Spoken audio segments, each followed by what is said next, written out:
નમસ્કાર, એશિયાના સૌથી જૂના અખબાર મુંબઈ સમાચારના ડિજિટલ પ્લેટફોર્મ પર આપનું સ્વાગત છે અને હું છું જીગર પંડ્યા। નજર કરીશું મહત્વના સમાચાર ઉપર। નાણામંત્રી નિર્મલા સીતારમણે લોકસભામાં નવું આવકવેરા બિલ 2025 રજૂ કર્યું છે।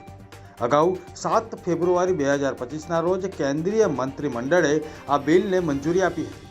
આ નવું બિલ લગભગ 60 વર્ષ જૂના આવકવેરા કાયદાનું સ્થાન લેશે અને કર પ્રણાલીને સરળ, પારદર્શક અને વધુ અસરકારક બનાવશે।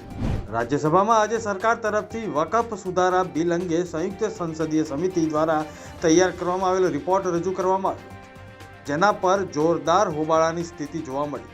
આ મામલે વિપક્ષ તરફથી આક્રમક વલણ અપનાવવામાં આવ્યું।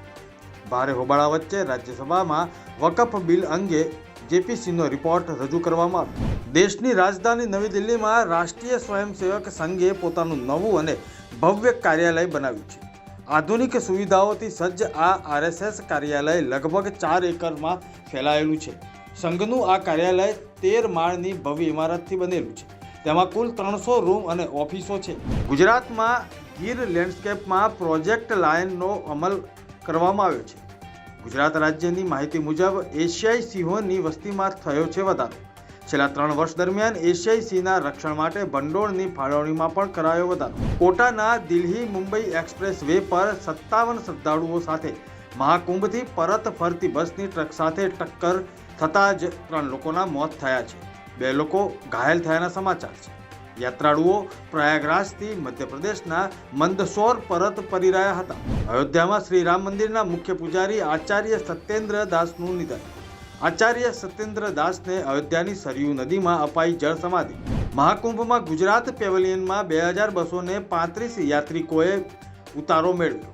ગુજરાતની ઝાંખી રજૂ કરતા પ્રદર્શન ખંડની 69192 યાત્રાળુઓએ મુલાકાત કરી। વિદેશી નાગરિકોએ પણ ગુજરાતનું થીમ પેવેલિયન નિહાળ્યું હતું। 38મી નેશનલ ગેમ્સમાં સુરતની 2 દીકરીઓએ ગોલ્ડ મેડલ જીતીને ગુજરાતનું નામ રોશન કર્યું। સાયકલિંગ અને તાઇકવોન્ડો રમતમાં ગુજરાતનું ગૌરવ વધારતી આ યુવતીઓએ 25 રમતોમાં સહભાગી થઈ હતી। ગુજરાતમાં ચાલી રહેલા મહાકુંભ 2025માં આસ્થાનું પૂર ઉમટ્યું છે। લાખો શ્રદ્ધાળુઓ દરરોજ સંગમ કાંઠે પહોંચીને પવિત્ર સ્નાન કરી રહ્યા છે। દેશ દુનિયાના શ્રદ્ધાળુઓએ સંગમમાં ડૂબકી લગાવી છે। પાટણમાં ખનીજ માફિયાઓ પર પાટણ ખાણ ખનીજની ટીમના દરોડા। સરસ્વતી તાલુકાના ઉંદરા ગામેથી પાટણ ખાણ ખનીજની ટીમે 5.5 કરોડનો મુદ્દામાલ જપ્ત કર્યો છે। ખનીજ માફિયાઓનું 10 ડમ્પર તેમજ 1 મશીન પણ જપ્ત કરવામાં આવ્યું। મહારાષ્ટ્રમાં કોંગ્રેસની કમાન નાના પટેલોના સ્થાને હર્ષવર્ધન વસંતરાવ સપકલને સોંપવામાં આવી છે। તેમને મહારાષ્ટ્ર કોંગ્રેસના નવા અધ્યક્ષ તરીકે નિયુક્ત કરવામાં આવ્યા છે। વિધાનસભા ચૂંટણીમાં કારમી હાર બાદ નાના પટેલોએ પ્રમુખ પદેથી રાજીનામું આપવાની ઓફર કરી હતી। ત્યારબાદ આજે અટકળોનો અંત આવી ચૂક્યો છે।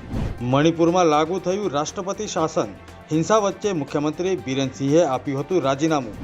આ હતા અત્યાર સુધીના મહત્વના સમાચાર। વધુ સમાચારની અપડેટ માટે જોતા રહો મુંબઈ સમાચારનું ડિજિટલ પ્લેટફોર્મ। નમસ્કાર।